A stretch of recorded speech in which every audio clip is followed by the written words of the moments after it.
Hello students, SOS brain booster में आपका एक बार फिर से स्वागत है। मेरा नाम है सुनीता। इस वीडियो लेक्चर सीरीज में हम बीए बीएससी का पेपर ग्रुप्स एंड रिंग्स कर रहे थे। पिछले वीडियो में हमने चैप्टर फर्स्ट ग्रुप्स एंड सब ग्रुप्स की कुछ एक डेफिनेशंस की थी। बाइनरी ऑपरेशन क्या होता है, कंपोजिशन टेबल क्या होगी, साथ ही हमने फंडामेंटल प्रॉपर्टीज देखी थी बाइनरी ऑपरेशंस की। अब आज के वीडियो में हम करेंगे अलजेब्राइक स्ट्रक्चर क्या होता है, ग्रुप क्या होगा, अबिलियन ग्रुप और कम्यूटेटिव ग्रुप किसको कहेंगे, फाइनाइट एंड इनफाइनाइट ग्रुप्स कौन से होंगे, ऑर्डर ऑफ ए ग्रुप क्या होता है, साथ ही हम करेंगे addition modulo M and multiplication modulo M. अगर आपने अभी तक चैनल को सब्सक्राइब नहीं किया है तो जल्दी से चैनल को सब्सक्राइब कर लें और बेल आइकन को भी प्रेस करें ताकि जब भी नई वीडियो अपलोड हो आपको उसके नोटिफिकेशन मिल जाए। तो चलिए स्टार्ट करते हैं आज का वीडियो। सबसे पहले देखते हैं अलजेब्राइक स्ट्रक्चर किसको कहेंगे।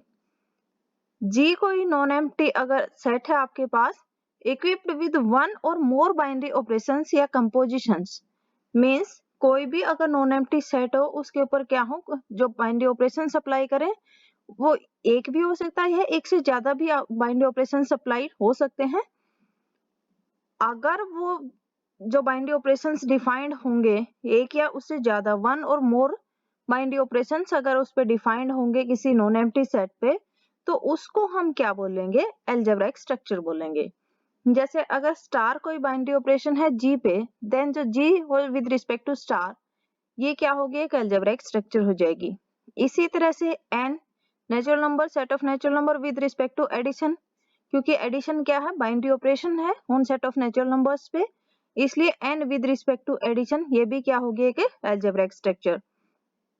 आर जो सेट ऑफ रियल नंबर्स है with respect to addition multiplication, ये भी क्या है, अलजेब्राइक स्ट्रक्चर है।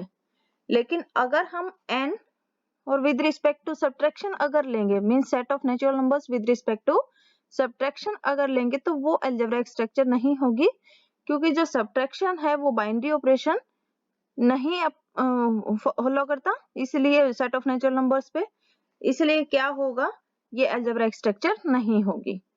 नेक्स्ट हम देखते हैं ग्रुप क्या होता है।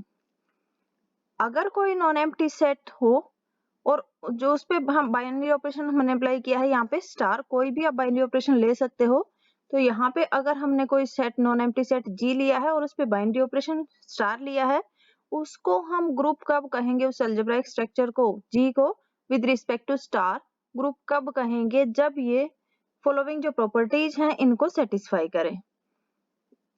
प्रॉपर्टीज कौन कौन सी हैं, फर्स्ट हमारी प्रॉपर्टी है क्लोजर प्रॉपर्टी। क्लोजर प्रॉपर्टी क्या होगी, सेट अगर जी है कोई भी तो वो क्लोज्ड होना चाहिए with respect to given binary operation. यहाँ पे जो बाइनरी ऑपरेशन है, बाइनरी कंपोजिशन है, वो आपकी क्या है, स्टार है, इसलिए अगर जी क्लोज्ड हो विद रिस्पेक्ट टू स्टार, जो कंपोजिशन है बाइनरी ऑपरेशन स्टार है, दैट इज अगर हम कोई भी दो एलिमेंट जी के कोई भी दो एलिमेंट लेंगे तो उन पे जो ऑपरेशन अप्लाई करेंगे वो जो रिजल्टिंग जो एलिमेंट आएगा वो भी किससे बिलोंग करे, जी से बिलोंग करे, देन हम क्या कह देंगे, क्लोजर प्रॉपर्टी होल्ड करती है, मींस क्लोजर प्रॉपर्टी को सेटिस्फाई करता है कि ए बी अगर जी से बिलोंग कर रहे हो तो ए स्टार बी भी किससे बिलोंग कर जाए, जी से बिलोंग कर जाए। सेकंड प्रॉपर्टी क्या होनी चाहिए, एसोसिएटिव लॉ, मीन्स वो एसोसिएटिव प्रॉपर्टी को सेटिस्फाई करना चाहिए। एसोसिएटिव प्रॉपर्टी जैसे पिछले वीडियो में भी मैंने बताया था, एसोसिएटिव प्रॉपर्टी क्या होगी, अगर कोई भी तीन एलिमेंट हम सेट के लें तो ए स्टार बी स्टार सी किसके इक्वल आए, ए स्टार बी स्टार सी के इक्वल, तो ये आपकी क्या हो जाएगी, एसोसिएटिव प्रॉपर्टी होल्ड कर जाएगी। नेक्स्ट हमारी प्रॉपर्टी है एग्जिस्टेंस ऑफ आइडेंटिटी एलिमेंट। हर एक जो आप सेट जो ले रहे हो, नॉन एम्प्टी सेट ले रहे हो, तो उसके लिए हर एक एलिमेंट के लिए क्या हो, एक ऐसा एलिमेंट एग्जिस्ट करे सेट में, क्या हो जाए कि अगर हम दोनों पे कंपोजिशन लगाएं तो वो किसके इक्वल आ जाए, जो रिजल्टिंग एलिमेंट होगा वो खुद के ही इक्वल आ जाए।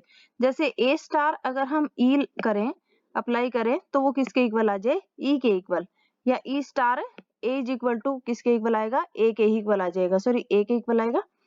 अब अगर ऐसी कंडीशन होल्ड कर जाती है देन हम क्या कहेंगे, ये जो एलिमेंट ई हमने लिया है वो क्या होगा, ए की आइडेंटिटी हो जाएगी।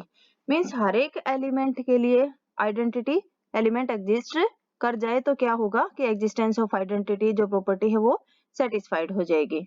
नेक्स्ट है हमारे पास एग्जिस्टेंस ऑफ इनवर्स।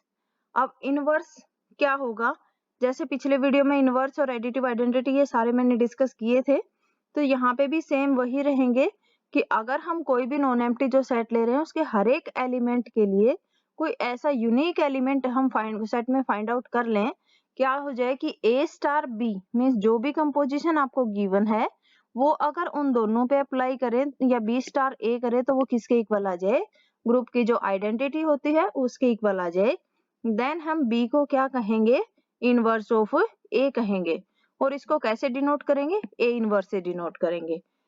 या हम कैसे लिख सकते हैं, A इंटू A इनवर्स या A inverse star A star A inverse किसके इक्वल आ जाएगा, आइडेंटिटी के इक्वल आ जाएगा। ये आपके E क्या होती है, आइडेंटिटी एलिमेंट होता है फॉर द गिवन कंपोजिशन के लिए। तो अगर ऐसा कोई एलिमेंट आपके पास मिल जाए हर एक एलिमेंट के लिए, देन हम क्या कहेंगे, एग्जिस्टेंस ऑफ इनवर्स जो प्रॉपर्टी है वो सेटिस्फाइड हो गई है। अगर ये चारों प्रॉपर्टीज आपकी सेटिस्फाइड हों तब हम क्या कहेंगे, जो गिवन जो आपका जो स्ट्रक्चर अलजेब्रिक स्ट्रक्चर है वो क्या है, ग्रुप है। नेक्स्ट हम देखते हैं अबेलियन ग्रुप।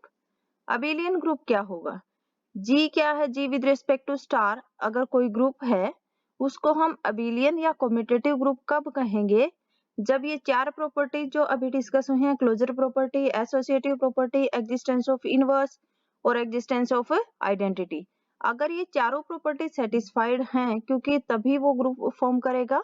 अगर ये चारों प्रॉपर्टी सेटिस्फाइड होती हैं तो अगर वो ग्रुप है, उनके अलावा एक प्रॉपर्टी अगर और सेटिस्फाइड है, कौन सी प्रॉपर्टी है वो, कम्यूटेटिव प्रॉपर्टी।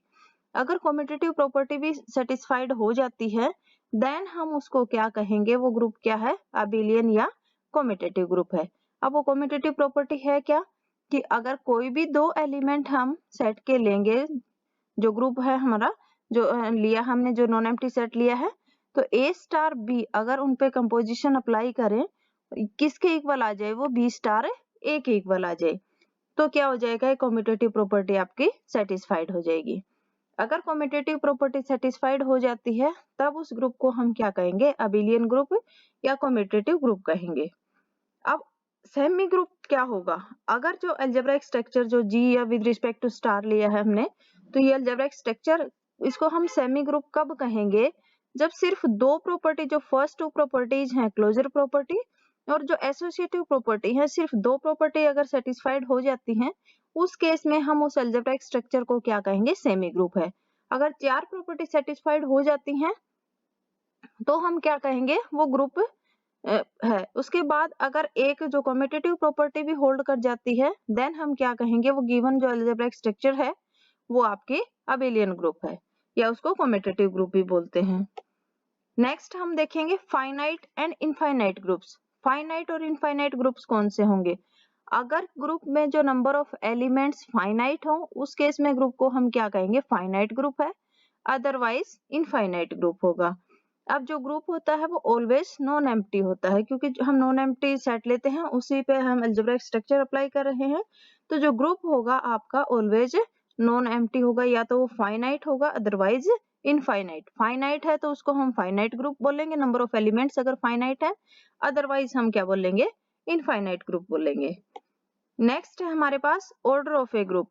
अब ऑर्डर ऑफ ए ग्रुप क्या होगा, किसी भी फाइनाइट ग्रुप में नंबर ऑफ एलिमेंट्स जितने होंगे उसको हम क्या कहेंगे, ऑर्डर ऑफ ग्रुप कहेंगे। और जो इनफाइनाइट ग्रुप होता है उसका ऑर्डर क्या होता है, इनफाइनाइट ऑर्डर। अब जो ग्रुप होता है उसको हम क्या कैसे लिखते हैं, ऑर्डर ऑफ जी, इस सिंबल के द्वारा ऑर्डर ऑफ जो आपका जो ग्रुप का जो ऑर्डर है उसको डिनोट किया जाता है। अब हम नेक्स्ट देखते हैं एडिशन मॉडुलो एन।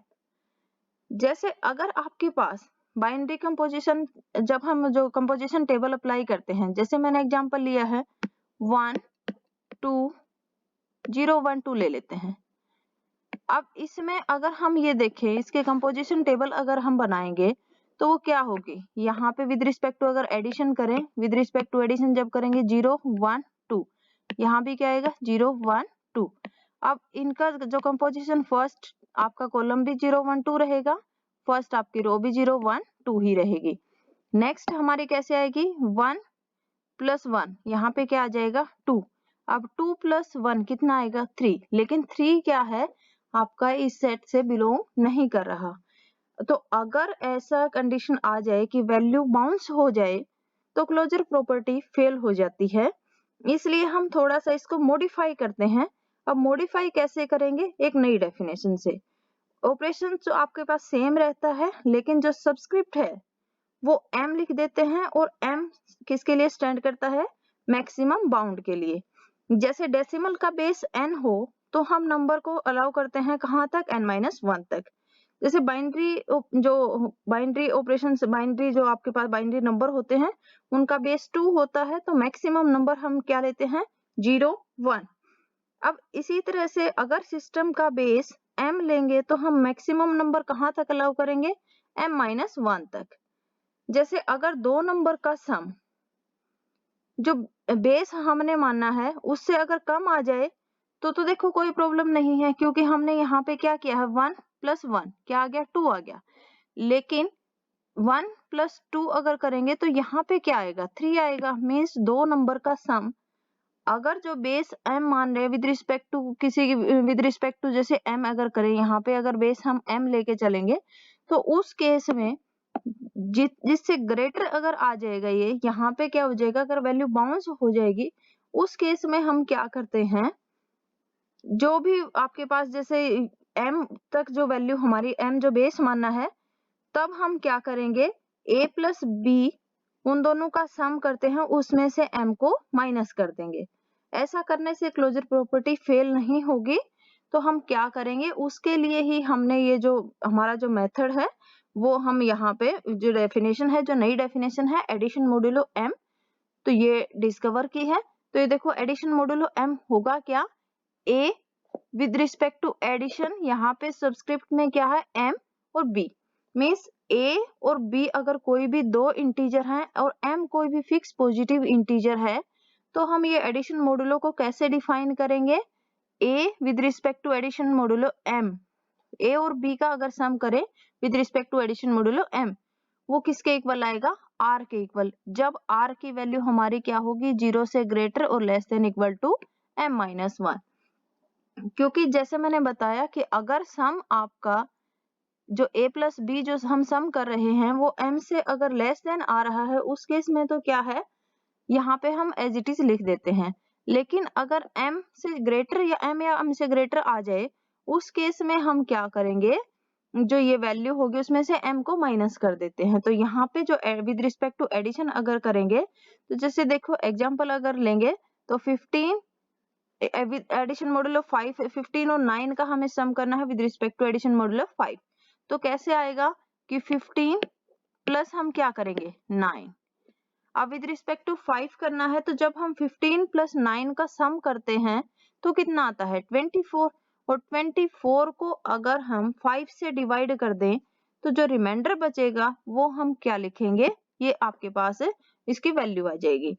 अब जैसे यहाँ पे देखो कि 15 प्लस अगर 9 करेंगे तो 15 प्लस 9 क्या होगा 24।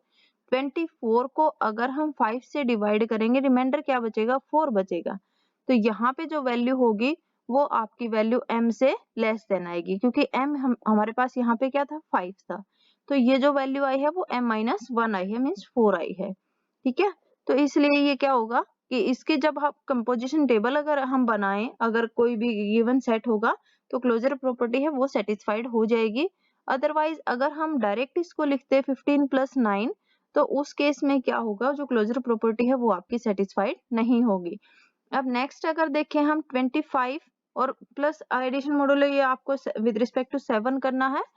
तो अगर 25 प्लस 1 का सम करेंगे कितना होगा 26 होगा, और अगर इसको हम 7 से डिवाइड करेंगे तो रिमाइंडर जो बचेगा वो आपके पास 5 बच जाएगा। तो इस तरह से हम एडिशन मॉडुलो को सोल्व करते हैं। नेक्स्ट आता है हमारे पास मल्टीप्लिकेशन मॉडुलो m। इसमें भी क्या होता है, a और b अगर कोई दो नंबर हैं तो उनको मल्टीप्लाई करते हैं, तब यहाँ पे मल्टीप्लिकेशन का जो सबस्क्रिप्ट दी है वो क्या है m है। मीन्स a और b की मल्टीप्लाई करेंगे, उसको हम m से डिवाइड करेंगे, और जो रिमाइंडर आपके पास आएगा वो हमारे पास जो रिजल्ट होगा वो आ जाएगा। अगर a और b की मल्टीप्लाई क्या है, लेस देन है m से, उस केस में तो डायरेक्ट वही मल्टीप्लिकेशन लिख देंगे। अगर m से ग्रेटर मल्टीप्लिकेशन आ जाती है, उस केस में हम क्या करेंगे, उनका जो रिमाइंडर बचेगा, जब हम a और b की मल्टीप्लाई को जो गिवन जो m वैल्यू है उससे डिवाइड करेंगे, उस केस में जो रिमाइंडर बचेगा वो वैल्यू हमारी यहाँ पे आ जाएगी। देखो एग्जांपल कि 4 और ये मल्टीप्लिकेशन मॉड्यूलो ये 3 विद रिस्पेक्ट टू 3 दे रखी है, सुपरस्क्रिप्ट सबस्क्रिप्ट यहाँ पे क्या दे रखी है, 3 दे रखी है। तो 4 और 8 की जब मल्टीप्लाई करेंगे तो क्या आएगा, 32, और 32 को हम 3 से डिवाइड करें तो जो रिमाइंडर बचेगा वो क्या आएगा, 2 आएगा। इसलिए जो इसका जो आंसर आएगा, इसका जो रिजल्टिंग जो ये अगर हम मल्टीप्लाई ये ऑपरेशन मल्टीप्लाई करेंगे तो इसका जो रिजल्ट आएगा वो क्या आएगा, 2 आएगा। कंपोजिशन टेबल में हम लिखेंगे तो इस तरह से इसका आंसर जो सोल्व करके जब हम लिखेंगे तो वो क्या लिखेंगे, 2 आ जाएगा। तो ये आपकी क्या थी, मल्टीप्लिकेशन मॉड्यूलो थी। पिछले वीडियो में हमने इनके कंपोजिशन टेबल्स और ये किए थे। आज की वीडियो में ये वाला आपका सिलेबस रहा है, ग्रुप क्या होता है, अलजेब्रिक स्ट्रक्चर किसको कहेंगे, साथ ही फाइनाइट इनफाइनाइट जो सब ग्रुप होंगे वो सेमी ग्रुप किसको कहेंगे। नेक्स्ट वीडियो में हम करेंगे जो इससे रिलेटेड जो एक्सरसाइज 1.1 है इसका सॉल्यूशन